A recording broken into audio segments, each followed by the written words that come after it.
Our next story is about investments. Every country is eager for them. They want companies to come and set up projects. Some countries host glitzy forums. Others announce tax breaks and subsidies. But Indonesia is going a different way. They're using open threats. You see, the Indonesian government has banned the new iPhone 16. It cannot be sold inside the country. In Indonesia, you do not get the iPhone 16. Why? Because it does not meet local rules. Indonesia says all smartphones should have 40% domestic parts. 40% parts must be made locally. If not, those phones cannot be sold in the country. And what did Apple do? They unveiled a new investment proposal for Indonesia. It's worth around $100 million. It includes an accessory and component plan. Just one problem though, Indonesia says it's not enough. And they've got a point.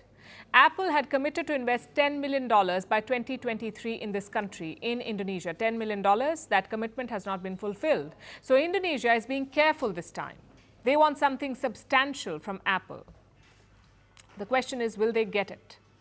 On paper, the country has a lot going for it. The fourth most populous nation in the world, also the biggest economy in Southeast Asia. So Indonesia is a huge market for any multinational company, which gives them a lot of bargaining power. Then why don't other countries do it? Why don't countries use their market access to secure investments? Well, they do. I'll give you some examples. Look at Hyundai and Suzuki in India, the first foreign car makers to enter this market. Both of them had to make in India. They invested money and set up plants. Only then were they allowed to sell their cars here. Another example is South Africa. Walmart wanted to enter their market in 2012. They tried to buy a majority stake in a local chain, but the government placed conditions, like curbs on firing staff and a $13 million fund to help small businesses. Only then did Walmart get the green light. Another example is Amazon in Brazil. Amazon is investing $1.8 billion in their digital infrastructure. What did they get in return? A chunk of the e-commerce pie. In 2020, Amazon had just one distribution center in Brazil. Today, they have more than 20. So countries have been leveraging their markets to secure investments. But a couple of things to note here. First, not everyone can do it. A Brazil or an India or an Indonesia is a massive market. Hence, they can throw their weight around. But a tiny island nation, for instance, cannot do it. That's the difference. Secondly, it's a tough balance to strike. You cannot push the companies too far, nor can you give them a free pass. Let me explain. Suppose you ask Apple or Google to make phones in your country. If not, they cannot sell. But what if your country does not have good domestic phone makers? Maybe you do, but their phones are too expensive.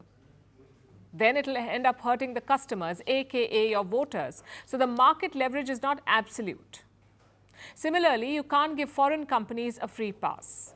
Maybe they have better technology than you. Maybe they can beat local prices, in which case local companies will be put out of business. So the key is to strike a balance between the two. Just look at India.